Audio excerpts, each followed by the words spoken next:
নমস্কার বন্ধুরা, আমার খাই খাই বাই চ্যানেলে সবাইকে স্বাগত জানাই। আজকে যেহেতু শনিবার, আজকে নিরামিষের দিন, তো আজকে আমি বানাচ্ছি কাঁচকলার কোফতা কারি। আমরা তো সবাই জানি যে কাঁচা কলা কত ভালো আমাদের শরীরের পক্ষে। কাঁচা কলাতে আছে প্রচুর পরিমাণে আয়রন। এটা যদি আমরা খেতে পারি তো খুবই ভালো। আর গরমের কালে তো কাঁচা কলা তো জুড়ি মেলা ভার। কাঁচা কলা পেঁপে দিয়ে কত যে মাছের ঝোল, কত যে নিরামিষ তরকারি হয় তার তো বলার নেই। তো প্রথমে কাঁচা কলাটাকে আমি দুটো খোসা সমেত আমি প্রেসার কুকারে 3-4টে সিটি দিয়ে ঠান্ডা হয়ে কলার খোসাটা বার করে নিয়েছি। ছাড়িয়ে নিয়ে ভিতরে কলাটা, কাঁচা কলাটাকে বার করে তার সাথে দুটো আলু, একটাই আলু দিয়েছি, দুটো কাঁচা কলার সাথে একটা আলু দিয়ে ওর মধ্যে একটু নুন, একটু হলুদ, একটু জিরের গুঁড়ো, একটু চিনি, একটু মিষ্টি মিষ্টি হবে তার জন্য দিয়ে খুব ভালো মতন হাত দিয়ে একটু চটকে চটকে মেখে নেবো। এর মধ্যে আর কিচ্ছু আমি অ্যাড করিনি, কোনো কিছু। বেশ ভালো মতন হাত দিয়ে খুব ম্যাশ করে এটার মধ্যে মেখে নেবো। তোমরা চাইলে এটা পনিরের দিনে একটু পনিরও উপর থেকে গ্রেট করে দিতে পারো, খুব ভালো হয়। বা অন্য কোনো ভেজিটেবলও দিতে পারো, যেমন গাজর দিতে পারো, খুব ভালো হবে। বা এটার মধ্যে একটা মটরশুঁটি একটু যদি এর মধ্যে সেদ্ধ করে পিষে দিতে পারো, খুব ভালো হয়। তো খুব ভালো মতন আমি এটাকে হাত দিয়ে একটু চটকে চটকে মেখে নেব। খুব ভালো মতন মেখে নিয়ে এরপর কড়াতে তেল দিয়ে তেলের মধ্যে অল্প অল্প করে আমি শ্যালো ফ্রাই করে নেবো।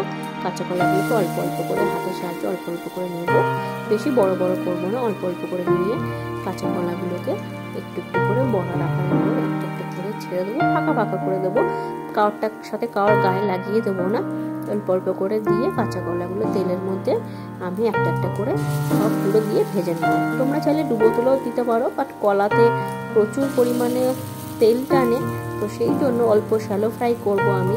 জাস্ট এপিট ওপিট ভাজা ভাজা শাঁকা শাঁকা হবে সেই মতো।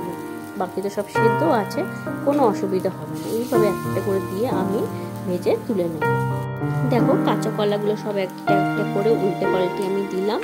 কত সুন্দর একটু লালচে লালচে কালার ধরেছে, অথচ পুরো একদম ভেঙেও যায়নি। সবগুলো কত সুন্দর রয়েছে। ওই যে আলুটা দিয়েছিলাম, আলুটা দেওয়াতে বেশ ভালো বাইন্ডিং হয়েছে। আলুটা একটু বাইন্ডিংয়ের কাজ করে, বা আলুটা দিয়াতে খুব ভালো মতন এটা বাইন্ডিং হয়েছে। একটা একটা করে এইভাবে লালচে লালচে করে এপিট ওপিট করে উল্টে উল্টে সব কটা আমি ভেজে একটার মধ্যে তুলে রেখে দেবো। দেখো সবগুলো আমার ভাজা হয়ে গেছে, কত সুন্দর কালার এসছে, কত সুন্দর। সবগুলো আমি একটা প্লেটের মধ্যে তুলে নিলাম। এরপরে সবগুলোকে তুলে নিয়ে এরপরে এটাকে এবার আমি কোফতা তো করা হয়ে গেল, এরপরে আমি এটাতে কারি বানাবো। দেখো সব বড়াগুলো তেল আমি তুলে নিয়েছি। তারপরে ওই তেলেই আমি কোনো কিছু ফোড়ন দিইনি, আমি ডাইরেক্ট পেস্টটা দিলাম। এই পেস্টে আছে একটা টমেটো, 1 ইঞ্চি মতো আদা, একটু কাঁচা লঙ্কা আর অল্প একটু কাজু বাদাম, সব দিয়ে খুব ভালো মতন পেস্ট করে নিয়েছি। পেস্ট করে এরপরে এটা আমি কড়াইতে দিয়ে দিলাম। দিয়ে এরপরে খুব ভালো মতন আমি এটাকে খুব ভালো মতন আমি এটা একটু নাড়াচাড়া করে নেব। হালকা অল্প করে ফ্লেমটা অল্প রেখে দিয়ে যাতে পুড়ে না যায় মশলাটা, সেই দিকে একটু ধ্যান রাখতে হবে। খুব ভালো মতন আমি এটাকে একটু নাড়াচাড়া করে নেব। নাড়াচাড়া করে আমি একটু দেখো অলরেডি তেল বেরোতে শুরু করে দিয়েছে। আমি এখনও নুনটা কিন্তু অ্যাড করিনি। আমি এরপরে এবার নুনটা আমি অ্যাড করবো এক এক করে। ফার্স্টে একটু নুন দেবো, নুন দেওয়া হয়ে গেছে। এরপর নুন দিয়ে এবার নুন দেওয়ার পরে আমি একটু হলুদ গুঁড়ো দেবো।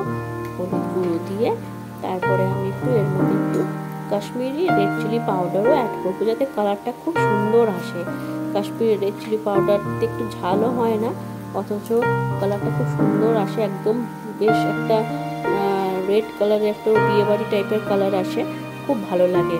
দিয়ে নিয়ে খুব ভালো মতন আমি এগুলোকে সবগুলো একবার ভালো মতন মিশিয়ে নেবো। নুন, হলুদ আর কাশ্মীরি লঙ্কার গুঁড়োটা দিয়ে খুব ভালো মতন আবার একটু ভালো মতন একটু কষিয়ে নেবো মশলাগুলোকে। আর ফ্লেমটা সময় খুব একটা বাড়িয়ে দেবো না, কারণ সব মশলাগুলো পুড়ে যাওয়ার চান্স থাকে। যেহেতু কাজু বাদাম আছে, কাজু বাদামটা খুব তাড়াতাড়ি থিকনেস হয়ে যায়, সেই জন্য। দেখো আমি করে মোটামুটি জল দিয়ে দিয়েছি পরিমাণ মতন।